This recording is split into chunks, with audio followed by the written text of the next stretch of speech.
l'Esprit dit aux églises. Vous pouvez vous rasseoir.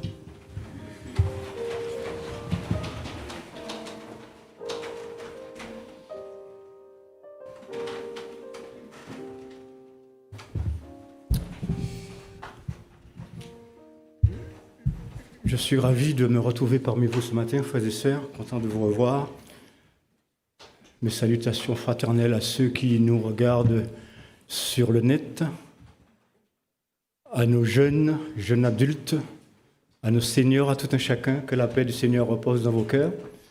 Et nous voulons remercier sincèrement le Seigneur pour la grâce qu'il nous fait d'être là ce matin, de profiter, de bénéficier de ces bénédictions. Merci pour les musiciens, merci pour les chantres.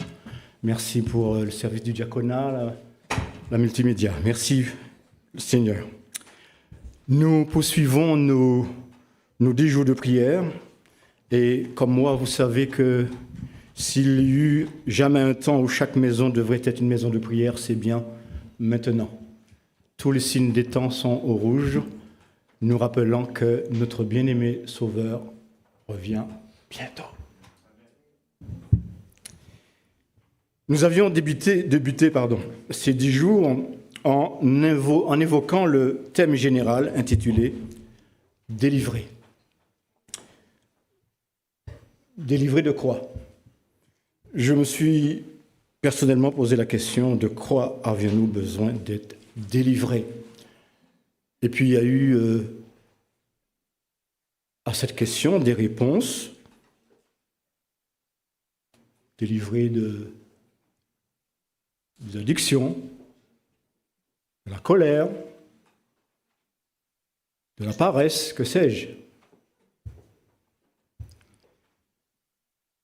Mais si je me réfère à la parole de Dieu et si je me base sur, Colossiens chapitre 1, versets 12 à 14, l'apôtre Paul nous invite, comme pour les chrétiens de Colosse, en ces termes: rendez grâce au Père qui vous a rendu capable d'avoir part à l'héritage des saints dans la lumière, qui nous a délivrés de la puissance des ténèbres et nous a transportés dans le royaume du Fils de son amour, en qui nous avons la rédemption et la rémission des péchés.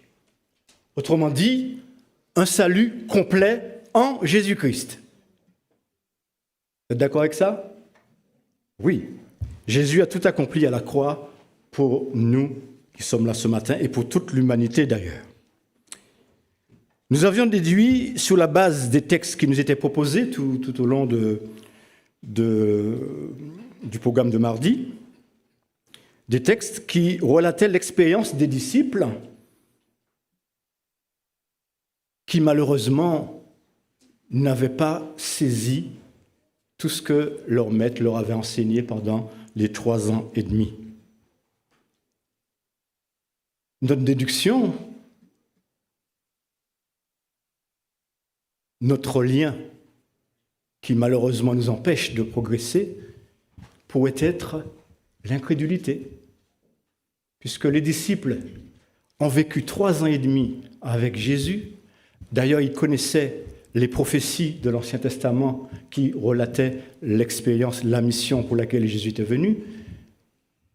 Ils n'ont pas cru, ils n'ont pas compris, ils n'ont pas cru non plus. La parole de Dieu nous déclare, dans Colossiens 2 toujours, verset 10, « Vous avez tout pleinement en lui, en Jésus, qui est le chef de toute domination et de toute autorité. » Nous comprenons par là que par notre union avec Jésus, eh bien, nous devenons moralement et spirituellement participants de la plénitude de la divinité qui habite en Jésus. Et c'est pourquoi cette union avec le Sauveur, par la foi, bien évidemment, peut remplir tous les besoins de notre âme. C'est ce que nous trouvons dans l'évangile de Jean, chapitre 4, verset 13, où Jésus dit « Quiconque boit de cette eau aura encore soif. Mais celui qui boira de l'eau que je lui donnerai n'aura jamais soif. Et l'eau que je lui donnerai deviendra en lui une source d'eau qui jaillira jusque dans la vie éternelle. Dans Jean 6, versets 35 à 36 également, Jésus déclare « Je suis le pain de vie, celui qui vient à moi n'aura jamais faim. » Alors là, c'était jamais soif, là, c'est jamais faim. « Et celui qui croit en moi n'aura jamais soif. » Mais, verset 36, « Mais je vous l'ai dit, vous m'avez vu et vous ne croyez point. » Vous voyez, c'est un sérieux problème, l'incrédulité.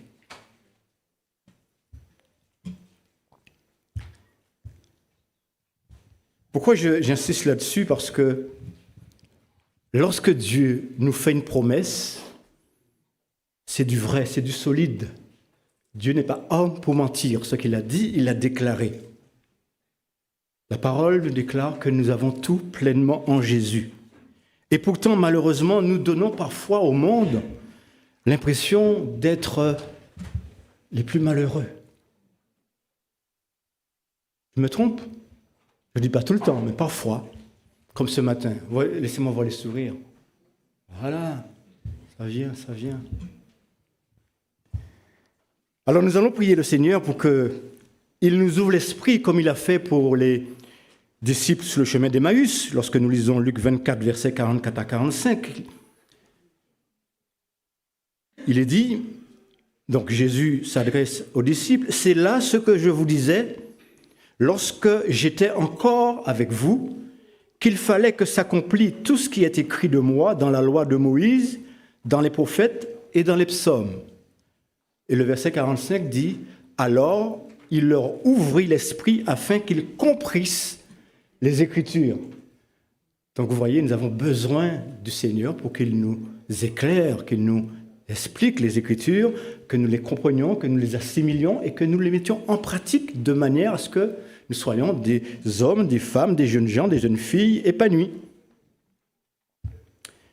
Alors ce matin, nous parlerons d'un sujet qui se fait de plus en plus rare. Pour ceux qui ont eu le support, donc vous savez de quoi nous allons parler, de la repentance.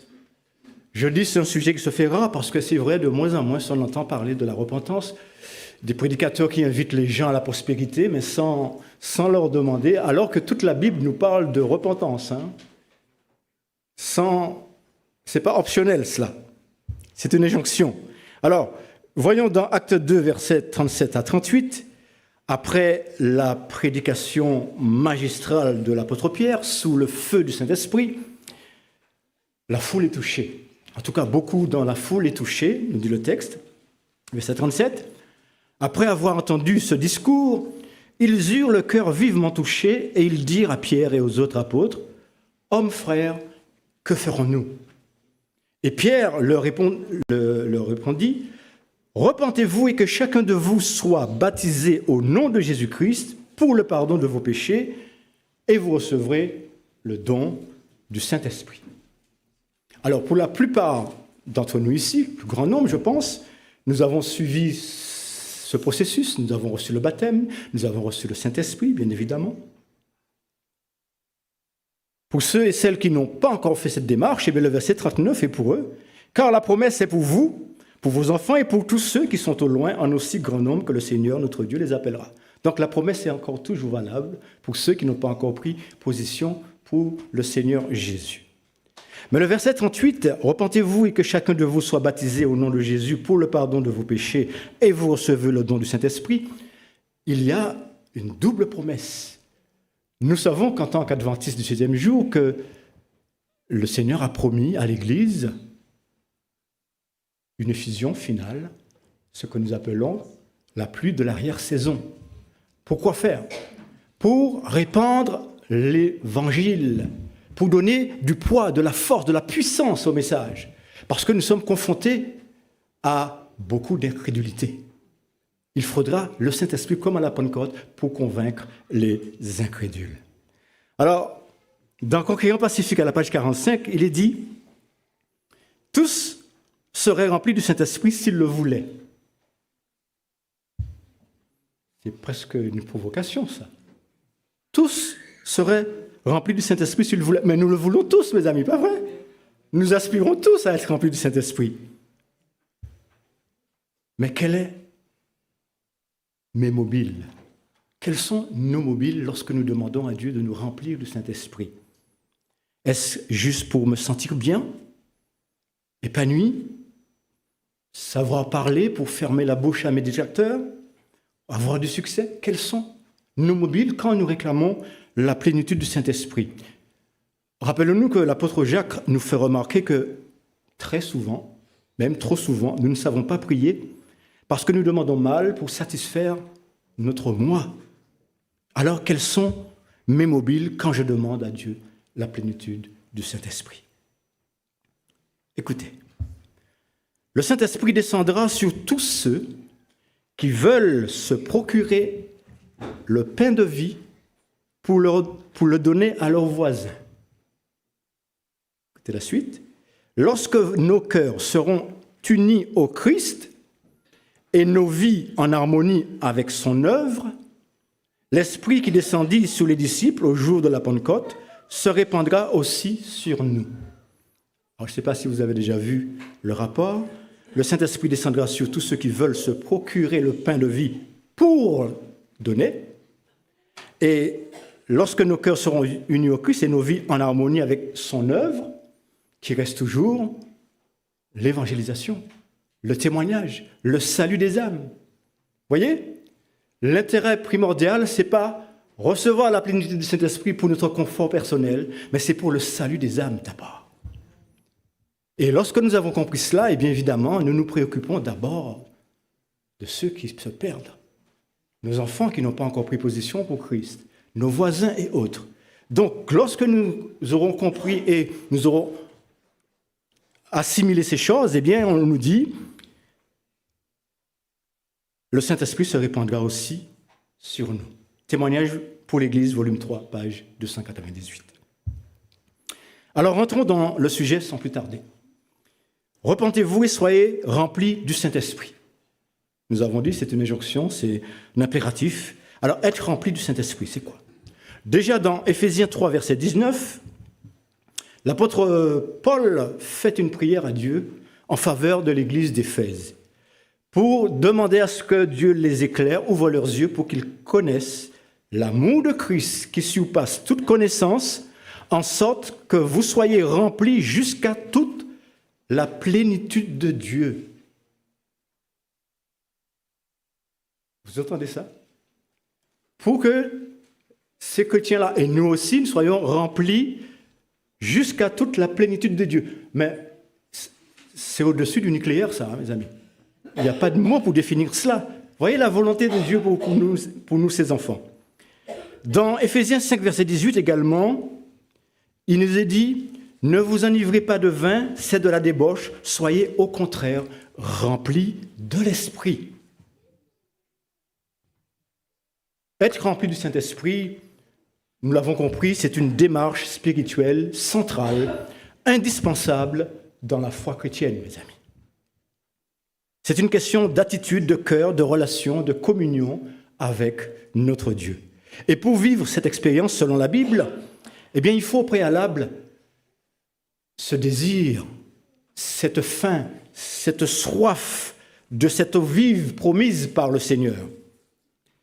Alors, sommes-nous de ceux et celles qui sont fatigués d'une vie spirituelle timorée, fatigués du formalisme, désireux d'une vie dynamique cherchant Jésus éperdument? Si c'est le cas, eh bien, sachons que nous sommes déjà sur une bonne piste. Et si nous lisons Proverbes chapitre 2, vous allez voir qu'effectivement, ça confirme mes propos. Mais si nous sommes de ceux qui ont opté pour un engagement aléatoire, un service optionnel, c'est selon l'humeur ou selon la météo, si nous avions pris l'habitude d'être satisfaits avec Dieu, si nous sommes de ceux et de celles qui suivent Jésus de loin, comme Pierre lors de l'arrestation de Jésus, eh bien, il est peu probable que nous recevions cette plénitude. Donc, comprenons que la première étape est de reconnaître son besoin, d'aspirer, d'avoir ce désir intense de recevoir cette eau vive. Jésus a dit, si quelqu'un a soif, Jean 7, verset 37 à 39. « Si quelqu'un a soif, qu'il vienne à moi et qu'il boive. Celui qui croit en moi, des fleuves d'eau vive couleront de son sein, comme dit l'Écriture. Il dit cela de l'Esprit que devaient recevoir ceux qui croiraient en lui, car l'Esprit n'était pas encore, parce que Jésus n'avait pas encore été glorifié. »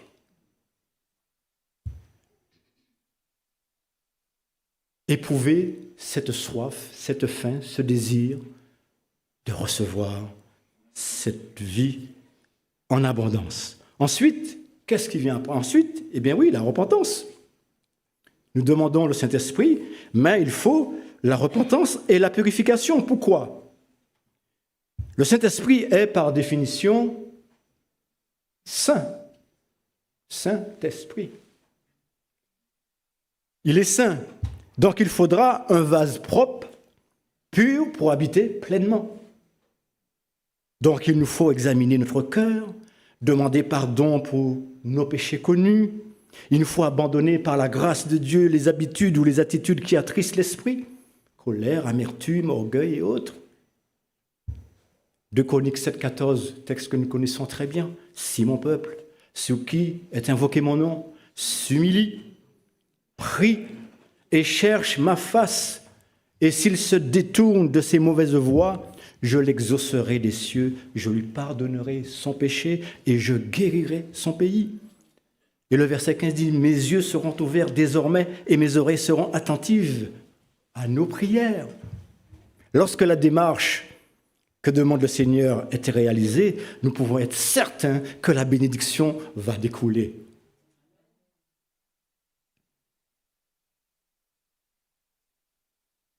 Ensuite, il y a la demande. Nous avons fait la démarche nécessaire, il y a la demande maintenant. On va demander par la prière. La Bible nous dit « Demandez, vous recevrez. Cherchez, vous trouverez. » Dieu ne force pas sa présence, il attend d'être invité. Et dans l'évangile de Luc, chapitre 11, verset 13, il est dit « Si donc méchants comme vous l'êtes, vous savez donner de bonnes choses à vos enfants, à combien plus forte raison le Père Céleste donnera-t-il le Saint-Esprit à ceux qui le lui demandent ?»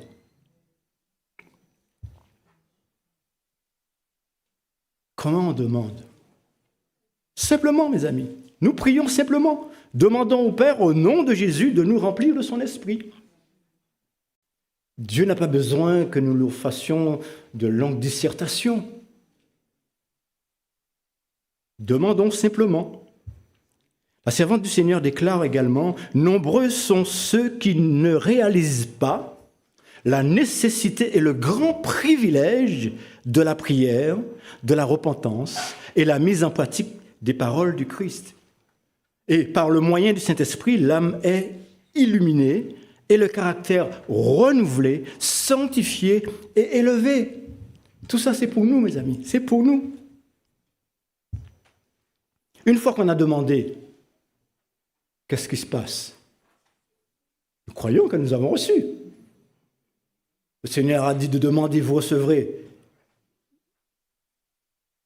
Recevoir par la foi. Nous croyons ce que Dieu a dit, nous recevons. Alors comment ça se produit? Eh bien, c'est comme notre salut. Nous avons cru simplement que le Seigneur nous a sauvés, c'est tout. Nous avons cru que Jésus est mort pour nous et nous l'avons accepté. Nous croyons que nous sommes sauvés. Eh oui. Eh bien, comment attendons-nous de recevoir la plénitude du Saint-Esprit? Faut-il avoir des frissons, les cheveux qui se dressent? Bon, il n'y a plus de chance pour moi, il n'y a plus rien. Non. Nous recevons par la foi et non par les émotions. Ne cherchons pas forcément un frisson ou une sensation physique. Bon, si ça vient, ma foi, ça vient, mais ne nous forçons pas à chercher une sensation quelconque, une chaleur. Nous croyons sous la base de la promesse de celui qui ne ment point. Et puis ensuite, parce que nous l'avons reçu, qu'est-ce qui se passe? L'obéissance, mes amis. Et oui, on ne reçoit pas le Saint-Esprit et puis après on fait ce qu'on veut. On dit ce qu'on veut, on regarde ce qu'on veut, on écoute ce qu'on veut, on s'habille comme on veut. Non! Lorsque nous recevons le Saint-Esprit, nous sommes amenés à nous soumettre au Saint-Esprit, à obéir au Saint-Esprit. Paul dira, marchez selon l'Esprit et vous n'accomplissez pas les désirs de la chair, parce qu'il y a une opposition entre les deux. Et le mot rempli implique d'être dirigé ou contrôlé par l'Esprit. Être rempli du Saint-Esprit signifie lui céder le volant de notre vie. Il a le contrôle de tout. C'est ça, laisser l'Esprit dominer notre vie. Et plus nous obéissons aux impulsions de Dieu, plus son influence grandit en nous. Alors, je sais qu'il y a une question qui vous brûle les lèvres. Comment savoir si on est rempli du Saint-Esprit? Vous savez tous si vous êtes rempli du Saint-Esprit ou pas, mes amis. Il y a un texte, le thermomètre pour savoir si on est rempli du Saint-Esprit. Non, un texte très simple. Galates 5, 22, merci Cathy. Galates 5, 22, c'est le thermomètre. Maintenant, si dans ces fruits vous constatez que tout n'y est pas, ne croyez pas que vous n'avez pas le Saint-Esprit pour autant. Hein. Si je m'énerve encore, ça voudrait simplement dire que je n'ai pas laissé toute la place au Saint-Esprit. Ça ne veut pas dire que je n'ai pas le Saint-Esprit. Et le Seigneur va nous éduquer progressivement jusqu'à ce que nous comprenions qu'il faut que nous lâchions prise. Et c'est là notre difficulté. Hein, dans Lévitique 26, il est dit, si vous me résistez, je vous résisterai 7 fois plus. Pas parce qu'il ne nous aime pas, bien au contraire. Le Seigneur viendra chercher une église sanctifiée, purifiée. Rien d'impur ne montera au ciel, mes amis. Donc nous sommes à l'école ici-bas, école de formation. Et je ne veux pas vous effrayer, mais ça va s'accélérer, mes amis. Les vents sont encore retenus, mais lorsqu'ils seront lâchés, donc nous avons intérêt à accepter humblement la discipline du Saint-Esprit, parce que ce sont des mains paternelles qui nous disciplinent pour que nous puissions participer à la sainteté de Dieu, sans laquelle personne ne verra le Seigneur du bon côté. Donc Galates 5, 22, c'est notre baromètre. Il y a aussi également le témoignage qui nous permet de savoir si nous sommes remplis du Saint-Esprit. Parce que nous trouvons une force nouvelle, la spontanéité pour témoigner de notre foi. Et pour servir les autres, nous trouvons du plaisir à servir les autres. Ça, ce n'est pas nous-mêmes qui pouvons faire ça. Vous savez, si à la Coupe du Monde, les amateurs de foot, et puis si quelqu'un nous appelle pour une urgence, la chair va dire, tu ne peux pas m'appeler plus tard, on va voir ça après. Mais l'esprit va nous dire, bien, parce qu'on prend plaisir, on pense aux intérêts des autres, parce que nous voulons représenter notre Seigneur, refléter son divin caractère.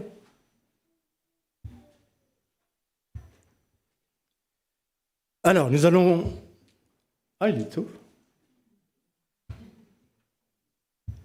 Nous abordons la conclusion déjà. Je n'ai pas vu le temps passer. Alors, il y a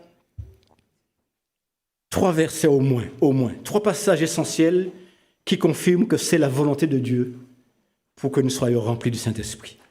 Nous l'avons déjà lu dans Luc 11, 13, qui nous montre que Dieu est un bon Père qui ne refuse jamais son esprit à ceux qui le demandent. Nous avons vu dans Éphésiens 5, 18 que c'est un commandement d'être rempli de l'esprit pour mener une vie de joie et de reconnaissance. Nous avons vu... Non, nous n'avons pas vu encore, mais Acte 1, verset 8 nous rappelle que le Saint-Esprit nous communique force, courage et puissance pour être des témoins efficaces. Donc, maintenant que nous savons que c'est la volonté de Dieu pour nous, nous devons remercier le Seigneur, mes amis. La servante du Seigneur nous dit que nous ne louerons pas suffisamment Dieu. Notre formule, c'est toujours béni, donne, constamment, et très peu de remerciements. Très peu de remerciements. Quand nous considérons là où nous sommes sortis, Dieu nous a sortis des ténèbres pour nous conduire de son admirable lumière. Oh. Enfin, je ne sais pas pour vous, mais moi, je sais d'où je suis sorti. Hein. Et si le Seigneur n'avait pas mis la main sur moi, je ne serais pas là ce matin devant vous. Et chaque fois que j'y pense, je suis ému. Je suis ému. Et je ne suis pas ravi de mon passé. Il n'est pas beau du tout. Je ne vais pas vous le raconter, vous allez pleurer tous. Mais je peux vous dire que Jésus est bon, mes amis. Jésus est bon, mes amis. Ne vous détournez pas de Jésus. Et ceux qui n'ont pas encore pris position pour Jésus, je vous invite chaleureusement à prendre position pour Jésus. Étudiez sa parole, car il dit, c'est parce que tu as gardé la parole de la persévérance en moi, je te garderai aussi à l'heure de la grande tribulation qui viendra pour éprouver les habitants de la terre. Et nous le voyons, les amis, les vents sont encore retenus par les anges, mais lorsqu'ils vont lâcher ces vents-là, ça va chauffer. Donc nous avons intérêt à nous placer sous les ailes protectrices de notre grand Dieu redoutable. En tout cas, c'est ma prière pour chacun de vous, que Dieu vous bénisse. Tenez bon, ne baissez pas les bras, quoi qu'il arrive, Jésus est vainqueur, Jésus revient bientôt, soyez bénis.